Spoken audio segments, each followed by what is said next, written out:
Bom dia, guerreiros e guerreiras, professor Sidney de História, iniciando mais uma aula que será disponibilizada para vocês no meu canal. Hoje, sábado, dia 8 de agosto, nós vamos falar sobre a crise do feudalismo.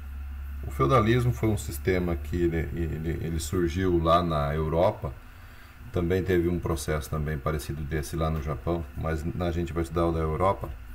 Ele surge na Europa com a necessidade de sobrevivência pós-fim do Império Romano. Aquele Império Romano que existiu, todo bonitinho, grande, gigantesco, de 1000 anos, ele entra em decadência, e aí é cada um para si, Deus para todos, e eles vão para o interior, saem das cidades e vão para os campos. E uma vez no campo, eles precisam sobreviver de maneira mais autossuficiente, tudo que produz, consome, nada de troca, nada de venda, né? E à medida que a coisa vai evoluindo, eles vão percebendo que eles podem trocar esses produtos, enfim, eles começam a ter mais acesso.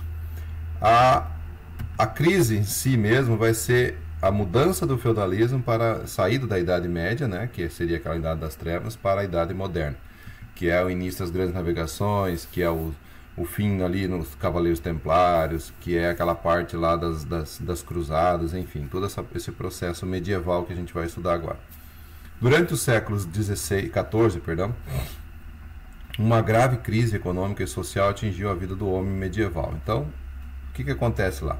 Há uma mudança de rotina, há alguns problemas como fome, como a guerra, como a peste, e faz com que todo mundo entre em um colapso, tá?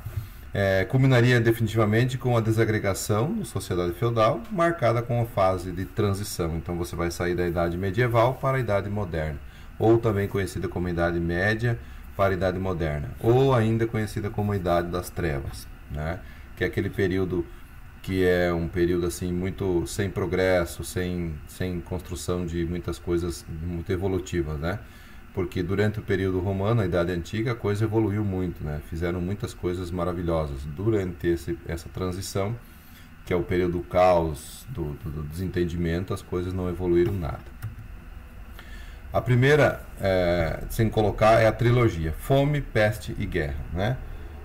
Essas coisas todas sempre foram contestadas, sempre foram debatidas em relação por que deixaram chegar a esse nível, né? Porque durante o período dos romanos eles eram muito eficientes na produção de alimentos, na distribuição do alimento e também na variedade de alimentos que eles produziam, tá?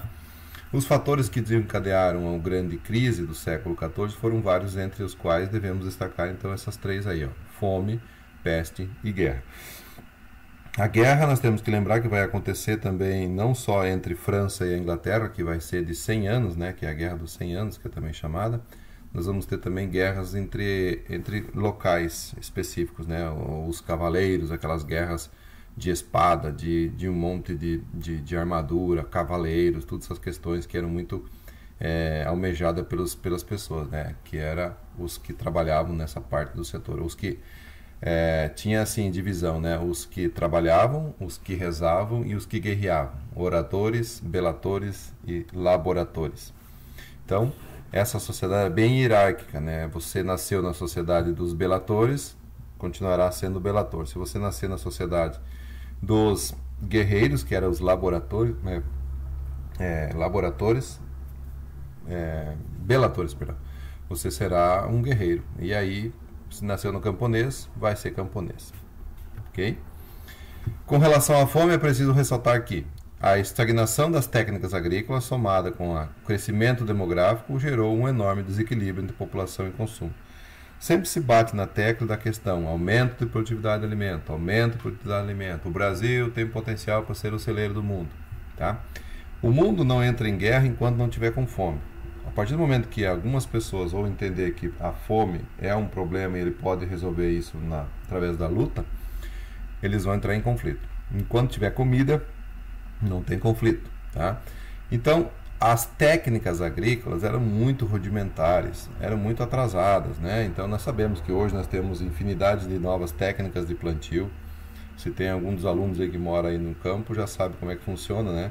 Evoluímos muito nessa questão, mas na época não tinha muita técnica de rotatividade de cultura. Então o que eles faziam? Eu tenho uma área de um tamanho dessa apostila aqui, eu tenho a minha área desse tamanho aqui. Eu preciso produzir, só um minutinho. Eu preciso produzir 50 sacos de soja, né? É o meu limite. Como é que eu faço para aumentar a minha produtividade? Eu abro outra área do mesmo tamanho, então eu vou ter 100 sacas agora de produtividade. Só que isso você vai acabar com toda a sua floresta e você não vai ter nenhuma rentabilidade, porque a partir do segundo ou terceiro ano de produção nessa área, você acaba esgotando o solo, exaurindo o solo, porque você não faz a correção do solo corretamente, né? Porque na época também não tinham muitas técnicas de correção do solo, então não sabiam fazer adubação, não sabiam fazer a rotatividade de cultura, né? Plantavam uma única cultura até o solo ficar exaurido e pobre, não ter mais solução, então mudavam para outro lugar. Quem fazia essa técnica também no Brasil eram os índios, né? Eles plantavam por um período, aí migravam, plantavam em outro, só que ali a floresta se regenerava. Lá na Europa eles usavam até o fim e depois abandonavam mesmo, tá?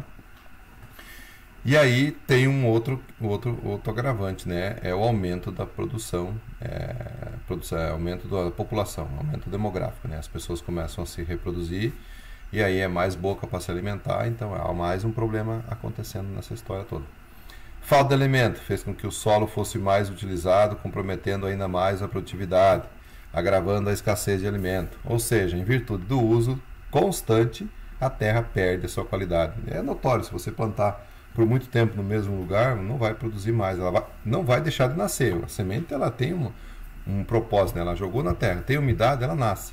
Agora, para ela se desenvolver e produzir, ela precisa de nutrientes, precisa de adubo, né? E aí, quando você não faz a correção, ela vai ficar pequenininha, desenvolvendo, mas não vai produzir muitos grãos, vai ser um fracasso, tá?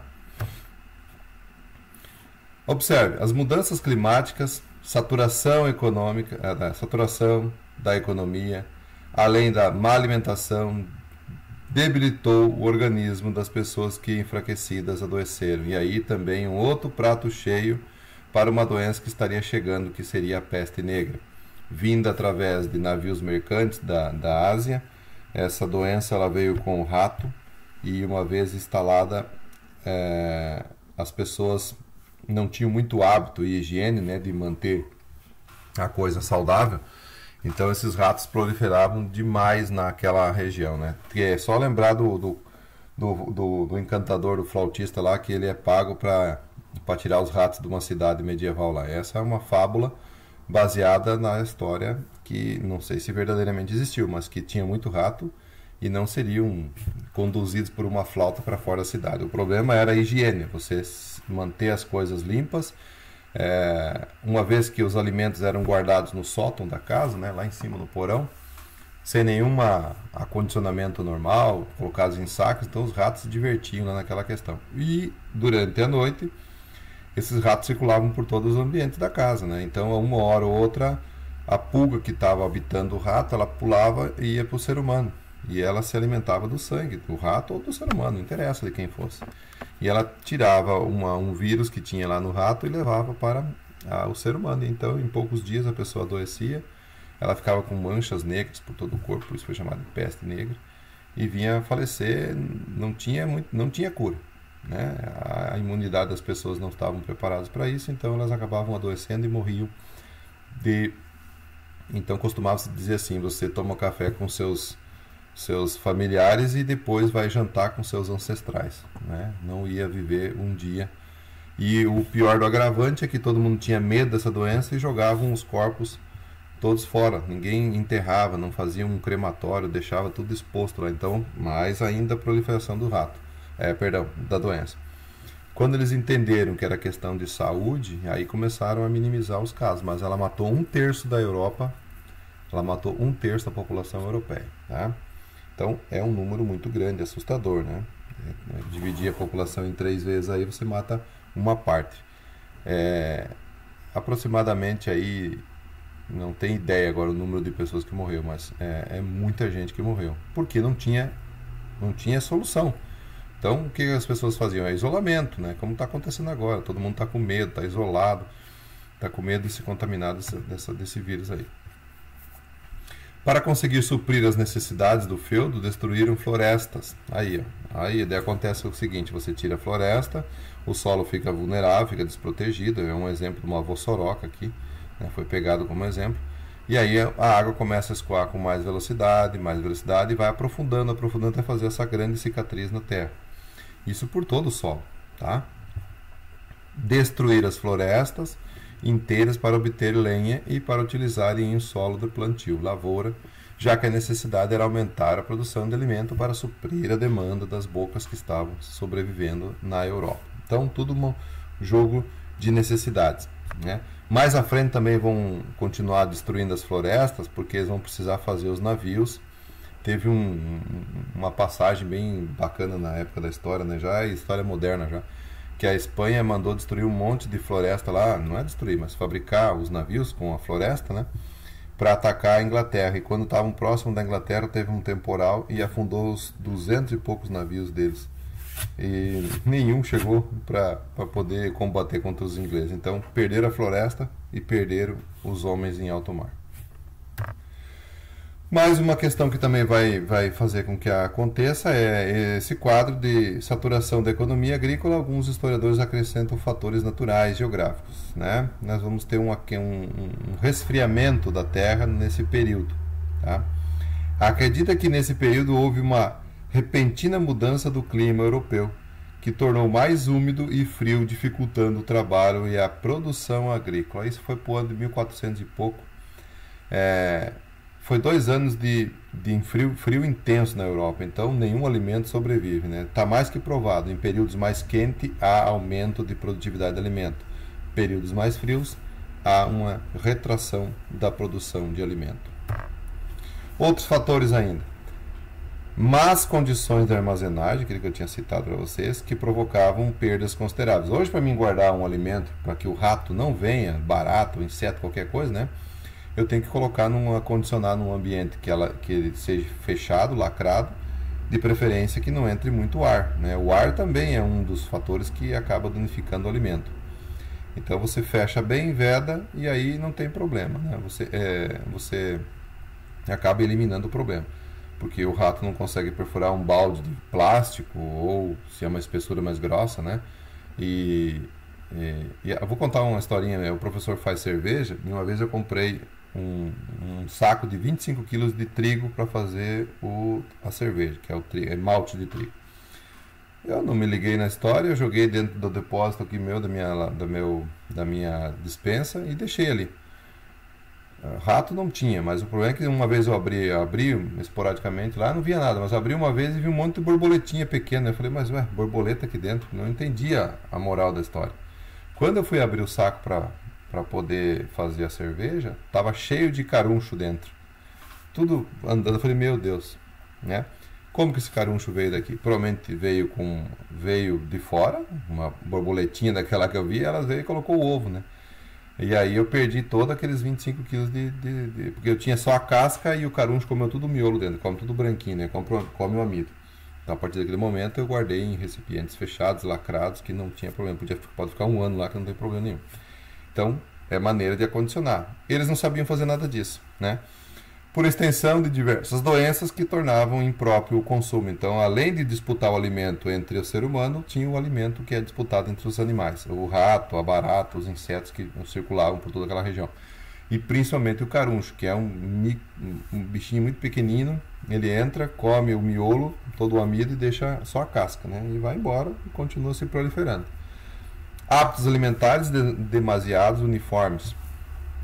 O milho, por exemplo, ainda não era conhecimento, nem tampouco a batata, que mais tarde terão um papel importante na alimentação. Então o milho ele é originário da América Central, lá do México, né, os astecas, e a batata em toda a América tem esse tubérculo aí, né, que estima-se que tenha mais de 200 tipos de batata em toda a América.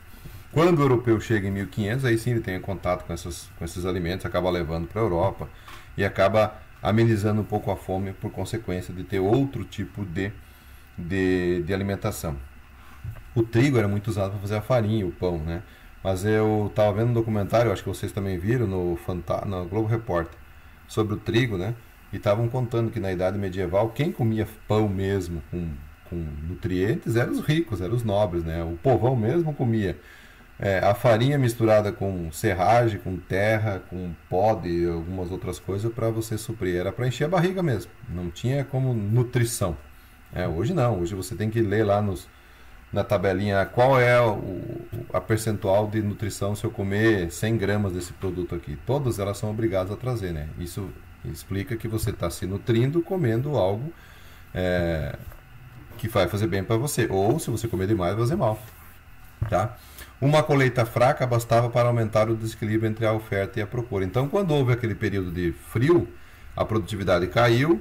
Eles acabaram tendo que comer até mesmo as sementes que eram para ser plantadas, então houve um período bem complicado de fome naquela região. E junto com a fome vem a guerra, né? E os problemas. O aumento dos preços, porque você tem uma escassez de produto, quanto menos escasso o produto, mais caro ele fica, menos acessibilidade para ele, né? Vendidos em comércios. O desenvolvimento do capitalismo, né? O fortalecimento do poder dos reis, foi fundamental para impulsionar o fim do feudalismo, porque assim o poder dos senhores feudais estava em declínio, fazendo com que o sistema feudal entrasse em colapso. O sistema feudal era aquele que o cara vivia no castelo e era autossuficiente, não tinha ninguém que mandava, ele era um senhor feudal. Desse momento em diante, quando entra em colapso, vai aparecer o rei, a figura com a coroa, tudo mais, que estipula, esse é o território da França. Esse será o território de Portugal, esse será o território da Espanha, esse será o território da Alemanha. A Alemanha não, porque a Alemanha vai demorar muito tempo para se tornar país. Mas enfim, eram reinos que tinham uma autoridade máxima, que era o rei. E esse rei, depois a gente vai estudar mais à frente, que vai ter um poder absoluto, um cara que manda em tudo, que todo mundo tinha que obedecer ele, e ele colocava ordem no galinheiro, literalmente. O primeiro país a se fortalecer como um país mesmo, a gente vai conhecer que é Portugal, né? Ele vai ser em 1315, não me falha a memória, vai se consagrar como um país. Depois os outros virão consequências aí, tá? Então nasce aí então o capitalismo, é a troca de mercadoria por dinheiro, não é necessário mais fazer o escambo, que é troca de mercadoria por mercadoria, tá? As feiras medievais começam a ser mais divulgadas, começam a aparecer necessidades de formação de cidades, enfim, uma sociedade mais elitizada e que é consumista. Os camponeses deixaram de trabalhar em terras dos senhores, que antes era dele, né? Eu tenho tudo isso aqui, é meu. Viver fora daqui é uma incerteza, porque falava que tinha assaltantes, bandidos, monstros, não sei o que, vem as lendas também que acontecem nesse período aí. Por isso que é chamado de peste negra, né? Ou, perdão, Idade das Trevas. Então, viver dentro do castelo e plantar nas minhas terras, uma particularidade, você será tipo um aluguel, né? É o vassalo e o sucerano, que serão doadas para você por um período indeterminado, e assim você trabalha nas minhas terras. E assim era o senhor, que mantinha os trabalhos gratuitos em determinados dias, e a obtenção de produção adquirida por eles. E passaram a trabalhar em terras onde eram remunerados por seu trabalho, com uma determinada moeda que lhes permitia comprar os mantimentos necessários e a subsistência em mercados, dando início a uma nova fase de compra e venda. Então aquele cara que trabalhava por troca de favores, agora ele está trabalhando por dinheiro. Era pouco? Era, mas esse dinheiro ele podia trocar pelo que ele quisesse. Ele podia acumular esse dinheiro e depois trocar por uma vaca, um porco, não sei, um pato, uma galinha e iniciar seu processo lá na lavoura, tá? Que está presente na sociedade até os dias de hoje, é a compra e venda, né? Hoje a oferta e a procura, quanto mais pessoas querem um produto, ele vai ser mais caro. Quanto menos querem esse produto, mais barato ela vai ser, porque daí está ofertando, ó, ninguém quer, mas eu quero vender, igual banana, quando ela está bem mais ou menos no mercado, ela tem um valor, quando ela começa a ficar madura, mais um valor, e quando tiver quase passada, nem de graça as pessoas querem. Por que eu vou comprar uma coisa que está estragando cada vez mais, né? Características gerais: decadência do feudalismo. Então, estruturação de um modo de produção capitalista, está começando o capitalismo a nascer. Transformações básicas, né? Vai ter autossuficiência para a economia de mercado. O que é autossuficiência? Eles sobrevivem com aquilo lá, tá? Novo grupo social, vai surgir os burgueses. Burgueses, essa palavra às vezes o cara é riquinho lá, é chamado de burguês. Na época era quem vivia próximo do castelo, chamado de burgo, tá? Então ali surgem os primeiros artesãos, comerciantes que vão vender tecido, pão, ferreiro, padeiro, carpinteiro, vai viver próximo do castelo. Existiam as terras, mas dentro do castelo era o rei que morava, com a nobreza, com algumas pessoas mais importantes. Ao redor do castelo tinham os que trabalhavam nessas profissões que eu falei, e lá distante tinha as terras, onde as pessoas trabalhavam. Então ele é chamado de burgo, e quem vivia no burgo era chamado de burguês. Tá? E vai a formação das monarquias nacionais, formação dos primeiros países que a gente vai conhecer. Não era chamado de país na época, eles chamavam de Estado. O Estado da França, o Estado de Portugal, o Estado da Inglaterra, o Estado da Itália. Também a Itália não, a Itália demorou um bom tempo, igual a Alemanha. Para se tornar ideia, para ter ideia, a Itália e a Alemanha foram independentes mesmo como um país em 1870 e 1871. Nós somos mais velhos que eles em independência.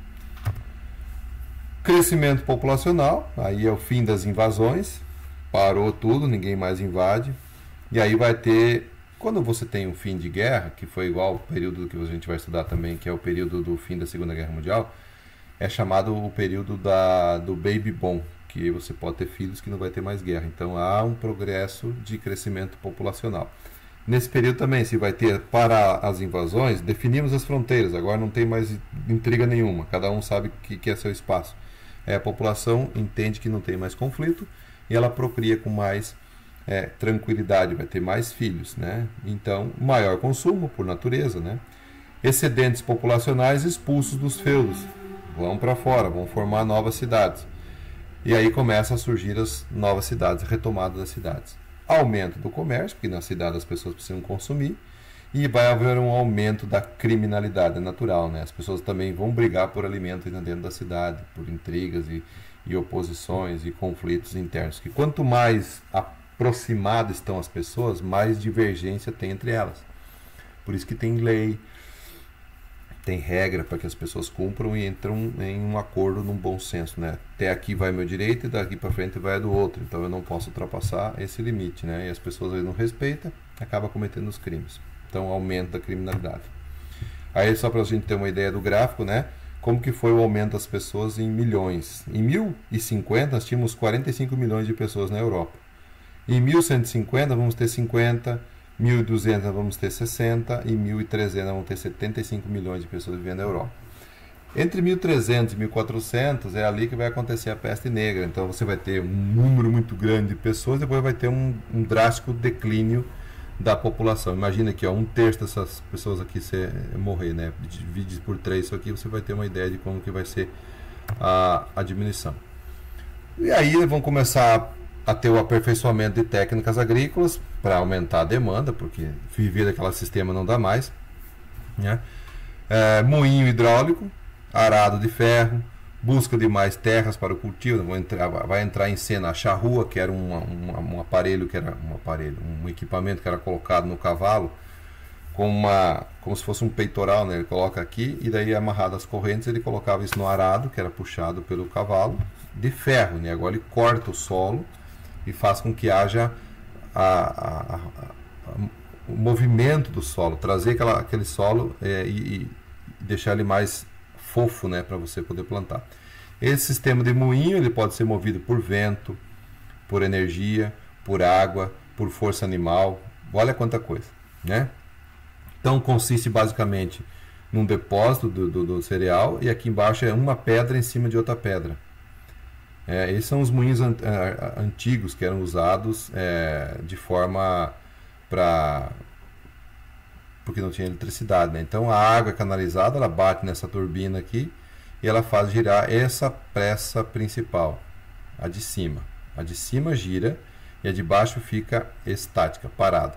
Então ela é regulada que fique ali 2 milímetros, 1 milímetro entre uma e a outra, não tocando, ela não toca uma na outra, mas o grão não consegue passar até o final, ele cai no meio e não consegue sair até o final. Então para sair ao final ele tem que sair com atrito, né? E essas pedras pesam 300, 400 toneladas. Então um grão de soja, um grão de milho, ele não vai conseguir levantar ela. Então ele vai se quebrando. Quando ele chega no final do processo, que a pedra geralmente tem 60, 70, 80, 90, 1,20 m de diâmetro, Então, no final, ela chega com uma temperatura razoavelmente quente, porque estava em atrito, né? E farinha. Uma farinha é o fubá, que é feito a polenta, que é feito o pão. Isso pode ser colocado trigo, qualquer tipo de alimento pode ser colocado aqui dentro. Entendeu? E isso pode ser usado com força mecânica, pode ser a força da água, o vento. Na Holanda tinha muito aqueles moinhos bem altos, né? Que tinham a hélice bem alta, catavento lá feito de pano, né? Que daí girava porque estava próximo do mar, então pegava a brisa do mar e fazia girar. Então, a sequência de moinhos tem na Holanda. Em outros lugares era movido pela água. No Brasil foi muito utilizado, e aqui ainda existe em algumas regiões. Aqui em São Miguel do Iguaçu tem um cara que mantém um moinho desse, mas ele é movido por energia, tá? É ali na área industrial, se alguém conhece. Lá em Medianeira tem o Moinho Alegria. Quem é de Medianeira? Né? Em Missal deve ter. Cada cidadezinha aí, elas mantiveram ainda a tradição de ter esse sistema com pedra, tá? Existe, claro, aqueles industrializados que moem com um monte de cilindros de inox lá, que é enorme, pesado, que fazem. Mas o fubá ele não fica com uma qualidade igual fazer do método tradicional, ok? Peste negra. Então aí está um exemplo, né? Peste negra é uma designação porque ficou conhecida durante a Idade Média. A peste bubônica. Pandemia que, olha aí a palavra, pandemia, porque adotou em toda a Europa. Assolou a Europa durante os séculos XIV, dizimou 1/3 da população na época. A doença é causada pela bactéria Yersinia pestis, transmitida ao ser humano através da pulga dos ratos, ou outros roedores, que estiver circulando na casa. Aí. Peste do setor agrícola e o setor agrícola. Então aqui nós temos um esqueminha, esse aqui não é necessário. E aí nós temos formação das monarquias nacionais. Aí a figura do rei com coroa, com a pose, estátua e tudo mais, que vai ser o cara que vai mandar muito. Esse é um exemplo de Felipe IV, chamado O Belo. Não tinha nada de beleza nele.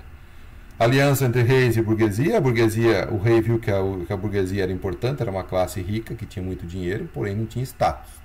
Tá? A burguesia queria a unificação dos impostos, ela queria uma moeda e um sistema de peso e medidas idênticos, né? Peso e medida idênticos. 1 quilo é 1000 gramas, 1 metro é 100 centímetros. Não tem nada de que 110 nem 99, nem 900 gramas, nem 1010. Tá? Nobreza e clero, cargos de pensões concedidos pelo rei. Então aqui ele vai dar os poderes à nobreza, né? Vai dar título, vai dar terra, vai dar privilégios, que aí vai ser o seguinte, esses caras aqui, ó, esse aqui não paga imposto. E esse aqui vai continuar pagando imposto. Tá? E aí que vai vir as divergências futuras entre quanto essa figura aqui. Ó. Esse cara aqui não vai ser bem visto pela burguesia. Ok? Monarquia francesa, um exemplo, né? Capetinhos, 987 a 1328. Medidas que fortaleceram o poder real em detrimento da autoridade e fortalecimento, descentralização dos senhores feudais. Felipe Augusto, 1180 a 1230, 1223. Exército Nacional, conquistas territoriais, controle sobre vassalos, e daí nós vamos ter a figura do Luís, né? O Luís IX, maior poder para tribunais reais, moeda nacional, engajamento de movimentos de cruzadistas, é o São Luís, né?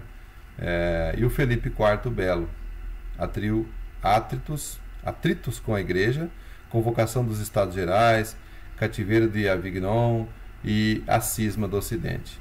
Cisma do Ocidente é a separação entre a Igreja Católica e a Igreja Ortodoxa. Guerra dos 100 anos, que vai acontecer entre França e Inglaterra, né? 100 anos não, 116 anos se você fizer a conta aí. Né? Então imagina, dois países lutar por 116 anos que no final dos 116 ninguém sabia por que estava lutando, né?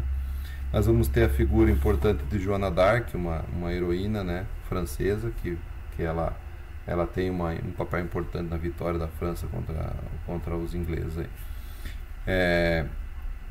E aí nessa Guerra dos 100 anos vai haver enfraquecimento da nobreza, nacionalismo francês, consolidação do poder real, mais forte, ainda mais presente e mais poderoso.